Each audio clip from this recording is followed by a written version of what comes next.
di perusahaan-perusahaan besar, Teradata, Oracle, ya, terus sekarang Cloudera ya. Semua dicobain ya Pak Fajar ya. Silakan Pak Fajar. Ya, terima kasih Bu. Saya izin share screen dulu ya. Oke, suara saya kedengeran nggak ya? Dengar, Halo, dengar. halo, kedengeran ya. Oke, sebentar, saya izin share screen dulu. Oke, sudah kelihatan layar saya?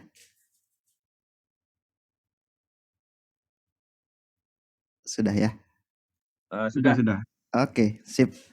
Oke, terima kasih rekan-rekan semua yang udah hadir dan juga tadi diawali juga dengan pemaparan dari Pak Hendy dan juga Pak Andi. Tadi menarik banget di awal kita bicara tentang talenta AI gitu ya. Kemudian dilanjutkan juga dengan Pak Andi menjelaskan journey sejarahnya. Bagaimana sih sebenarnya sekarang kita banyak bicara tentang Gen AI atau Generative AI, tapi sebenarnya runutan cerita ke belakangnya nih udah dari dulu ya sebenarnya. Kemudian berkembang sekarang, diimprove dan sekarang mungkin menjadi sesuatu hal yang booming, yang didemokratisasi sehingga sekarang mungkin orang yang mungkin dari dulu nggak berkecimpung di dunia IT, nggak berkecimpung di dunia machine learning, AI, data analytics, sekarang tuh jadi dekat dengan teknologi AI ini, terutama generative AI.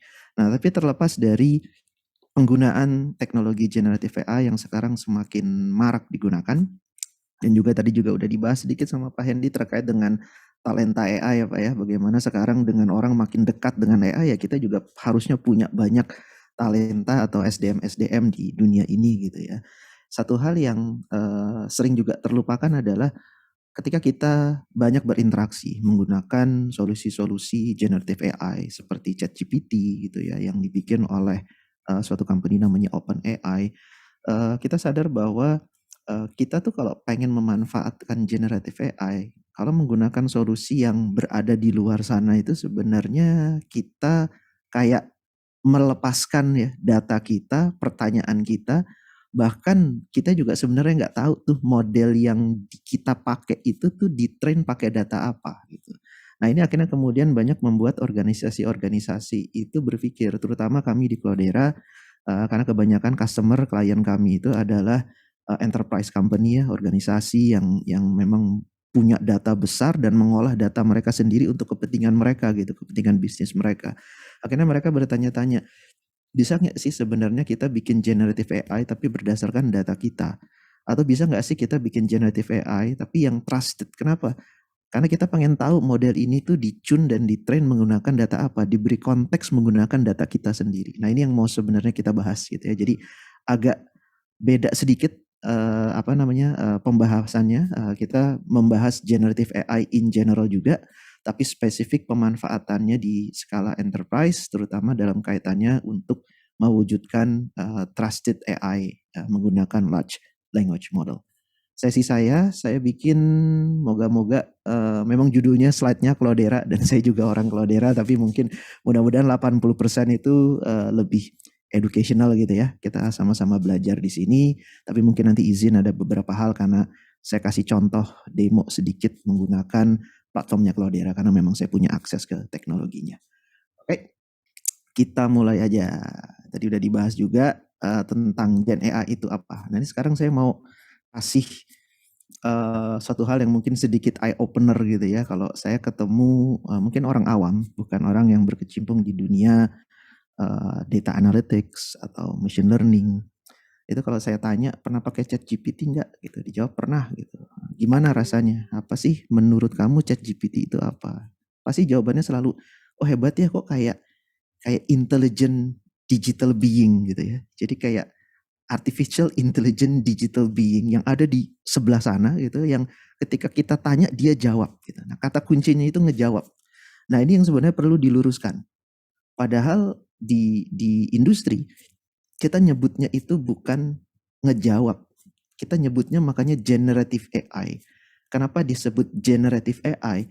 Karena sebenarnya yang dilakukan itu bukan menjawab. Ketika kita kasih pertanyaan, dia sebenarnya nggak ngejawab gitu. Dia bukan kayak intelligent digital being yang menjawab pertanyaan kita. Tapi dia itu kita kasih input berupa teks, kemudian dia mengenerate kelanjutannya berdasarkan input itu. Gitu. Jadi makanya namanya generative AI karena dia mengenerate text atau mengenerate image atau mengenerate video. dari input yang kita berikan.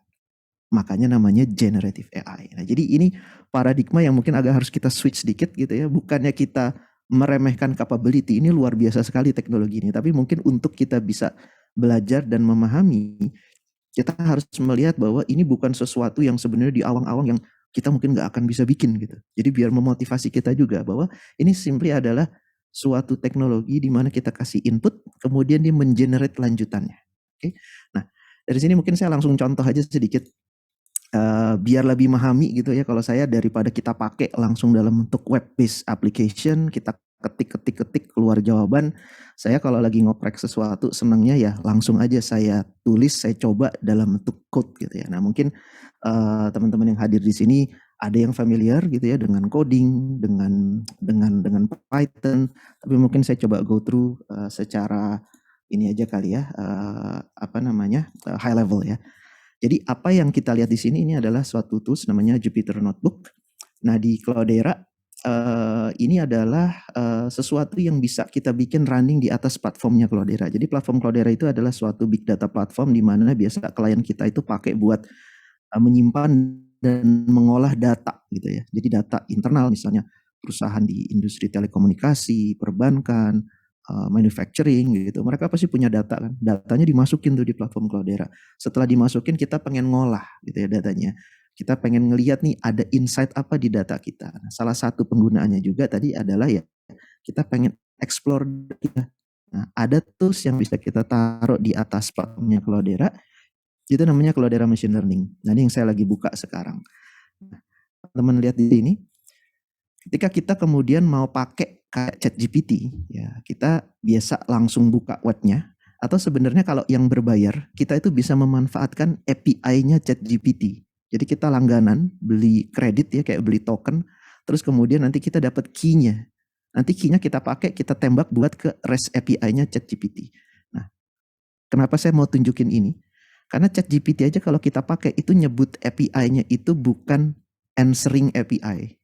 Dia nyebutnya completion API. Ini kalau saya klik, dia nyebutnya tuh completion API. Kenapa? Karena dia nggak bilang bahwa ini intelligent digital artificial intelligent intelligent being gitu di belakang ya, digital being yang bisa menjawab pertanyaan kita. Tapi dia sebenarnya simply melanjutkan gitu, mengkomplitkan teks yang kita berikan. Makanya disebutnya REST API-nya namanya completion endpoints. Oke. Nah, saya balik ke sini. Cuman satu hal yang pengen saya tekankan juga di sini. Ini yang menarik nih. Ini saya nggak pakai OpenAI nih.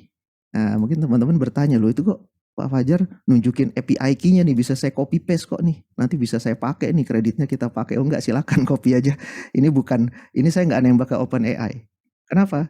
Karena kalau lihat di sini, saya ganti REST API-nya, bukan ke punyanya OpenAI, tapi saya ganti ke lokal saya.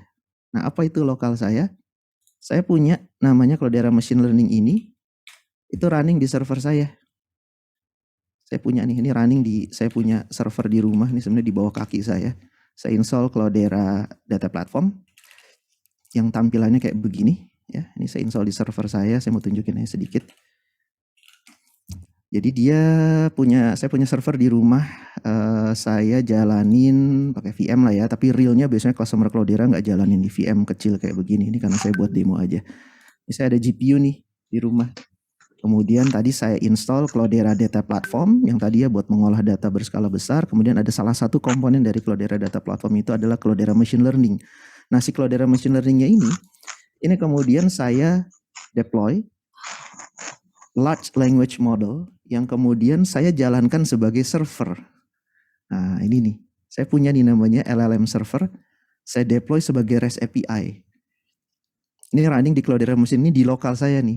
Nah REST API ini yang kemudian tadi saya bikin namanya endpoint-nya. Nah ini dia. Jadi REST API-nya endpoint ini. Jadi saya nggak nembak ke OpenAI, tapi ini ke lokal saya nih. Ini di lokal server saya di rumah nih. Jadi saya punya ChatGPT sendiri di rumah.